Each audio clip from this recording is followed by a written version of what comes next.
종가 공략하러 가겠습니다. 강정원 본부장 연결할게요. 본부장님 안녕하세요. 네, 안녕하세요. 어제 송원산업 말씀 주셨는데요. 장중 오늘 변동성이 좀 심해서 좀 철렁했어요. 근데 지금은 낙폭을 좀 많이 줄였는데요. 현재 상황 좀 체크해 주세요. 네, 오늘 1분기 실적 발표를 했습니다. 시장 컨센서스랑 좀 부합한 모습을 보였고요. 전년 대비해서는 감소했습니다만 전분기 대비 증가하는 모습을 보였고 2분기 어제도 투자 포인트에서 말씀드렸던 것처럼 영업이 200억 이상 돌파할 것으로 전망이 되고 있습니다. 지금 저가 매수의 기회가 아닌가 싶은 생각이 들고요. 그런 측면에서 1분기 악재했었다. 이렇게 접근하시면 좋을 것 같습니다. 목표가 22,000원 계속 유지하도록 하겠습니다. 가지고 계신 분들은 당연히 홀딩했고요. 지금이라도 저점 매수 관점 유효하다는 시각 가져가 보겠습니다. 오늘장 마감 때 새로운 종목을 공략하겠다 하는 분들은 어떤 종목으로 눈 돌릴까요?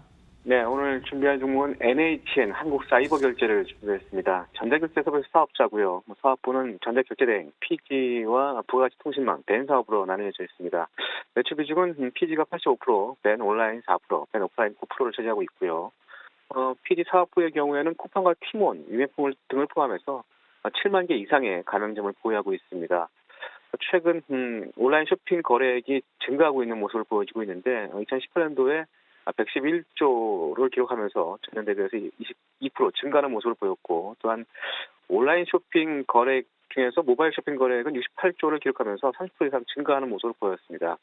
온라인 쇼핑에서 모바일 쇼핑이 차지하는 비중이 지난 2017년에 57%에서 2018년에 60%로 증가하면서 상승세의 모습을 보여주고 있습니다. 따라서 이런 모바일 쇼핑 시장의 폭발적인 성장이 국내 PD 서비스가 또 흥행이 지속되고 있는 모습을 보여주고 있는 상황이고요.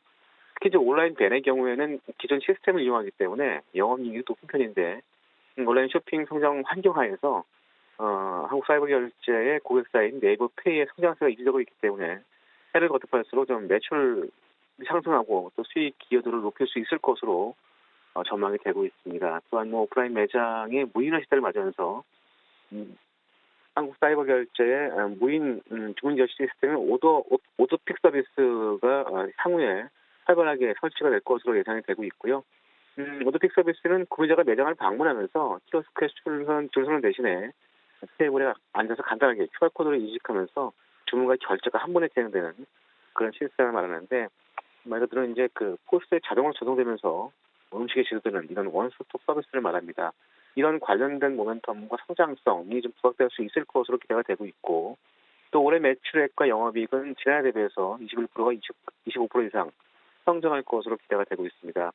현 주가 수준이 PR 16배 수준인데 시장 컨센서스는 한 20배 수준인 18,000원을 제시하고 있고, 전자결제 시장이 고성장세가 2년간 연평균 25% 이상 증가할 것으로 보여지고 있어서 성장성을 감안한다면 PR 25배, 30배도 무리가 없지 않을까 적용하기에 그런 생각이 듭니다. 이 부분 참고하시고요. 최근에 외국인이 이 시장에서는 매도를 하고 있습니다만 4월 19일부터 전일 기준 15만 주의 수출 매출을 보여주고 있는 부분도 투자 포인트로 제시해드리겠고요. 목표가는 15,500원, 순저가는 13,500원 하이시에 순저로 대응하시기 바라겠습니다. 목표가 15,500원입니다. NHN 한국사이버결제 챙겨봅니다. 강정원 본부장과 함께했고요. 본부장님 한 주간 수고 많으셨습니다. 네, 고맙습니다. 자, 금요일장 어떻게 마무리가 되는지 확인해 봐야죠. 지금부터는 김우현 앵커와 함께하시길 바랍니다.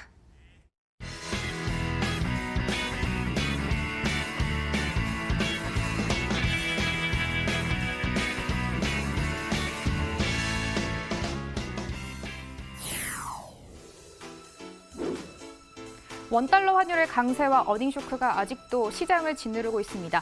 양지수 모두 약보합권에서 출발해서 코스피 오후장 들어 2,180선에서 등락을 거듭하고 있습니다. 마감 예상지수입니다. 코스피는 전거래 종가보다 14포인트 빠지면서 2,176선의 종가를 형성할 것으로 보이고요. 코스닥은 낙폭을 더 키워가고 있습니다. 1.3% 하락으로 740선의 거래 마감 예상되고 있습니다. 시가총액 상위 종목 보겠습니다. 먼저 코스피 시장입니다. 5종목 모두 방향성이 엇갈린 모습 확인을 해보실 수가 있습니다. SK하이닉스의 낙폭이 특히 오늘 두드러졌는데요. 2% 조정받으면서 78,600원 선에 거래 마감될 것으로 예상되고 있습니다. 셀트리온 그룹주들은 오늘 일제히 견조했습니다. 빨간불 켜내고 있습니다. 0.2% 상승으로 21만 2천원 선 지나가고 있습니다. 코스닥 시장도 이어서 보겠습니다. 역시 셀트리온 헬스케어 견조합니다. 1%까지 상승 탄력 키워갔습니다. CJ ENM과 신라젠 또 포스코 케미칼은 파란불 켜내면서 동시효과 구간에 위치해 있습니다. 포스코 한국케미칼은 어제장에서 4거래일 만에 반등에 성공하더니 오늘 다시 내림세 보입니다. 연일에서 외국인의 수급이 이탈되고 있습니다. 마감 동시효과 구간 살펴봤습니다.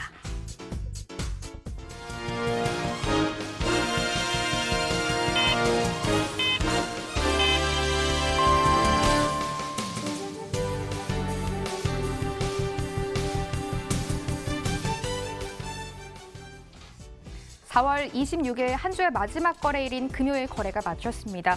점점 한국과 미국의 디커플링 현상이 심화가 되고 있는 것 같습니다. 미국 증시 연이어 견조한 흐름 보이면서 승승장구하고 있는데 한국 증시는 계속해서 횡보세를 이어가고 있습니다. 마감 지수입니다. 코스피는 0.5% 빠지면서 2178선의 종가를 형성했고요. 코스닥은 1.1%, 1.2%까지 빠지면서 741포인트의 오늘 거래를 마쳤습니다. 일중 그래프로 지수 흐름 체크해 보겠습니다. 먼저 코스피 시장입니다. 크게 출렁임이 있지는 않았습니다. 장중 변동폭이 18포인트 정도로 집계가 됐는데요. 11시 30분 구간에서 고가가 나왔고 이후 2180선에서 횡보를 하다가 2180선 이탈하면서 거래를 마감했습니다. 코스닥 흐름도 체크해 보시죠.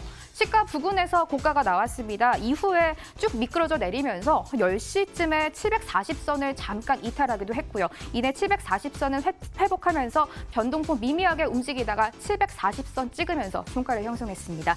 유가증권 시장의 매매 동향 가보시죠. 원달러 환율이 약세를 조금 보이긴 했지만 그래도 1161원 선까지 치솟으면서 거래가 됐습니다. 거래소 시장에서 외국인들의 수급 이탈이 오늘도 계속해서 이어졌습니다. 외국인 523억 원 빼내는 모습 포착이 됐고요. 기관은 오늘까지 5거래 연속 계속해서 물량을 대량으로 팔고 있습니다. 1196억 원 파는 모습 포착이 됐습니다. 코스닥 시장입니다.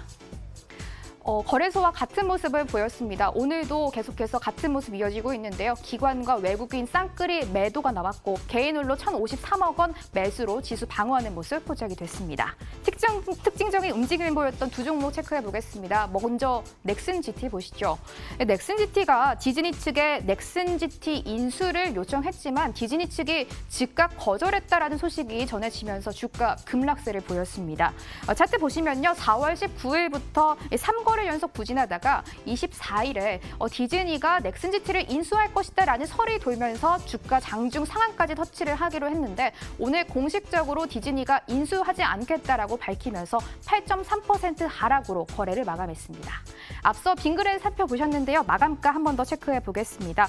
빙그레가 지난해 2, 3분기 시장 기대하는 호실적을 기록했고 올해 역시 여름이 길고 더워서 아이스크림의 매출액과 영업이익이 증가할 것이라는 전망에 주가 계속해서 오름세를 보여주고 있습니다. 차트 보시면 계속해서 우상향하는 모습 보여주고 있는데요. 3월 말부터 오늘까지 기관이 하루도 빼놓지 않고 계속해서 매수하는 점이 주가에 힘을 더해주고 있습니다. 오늘 3.4% 상승으로 73,000원에 거래를 마감했습니다. 금요일 마감 시황이었습니다.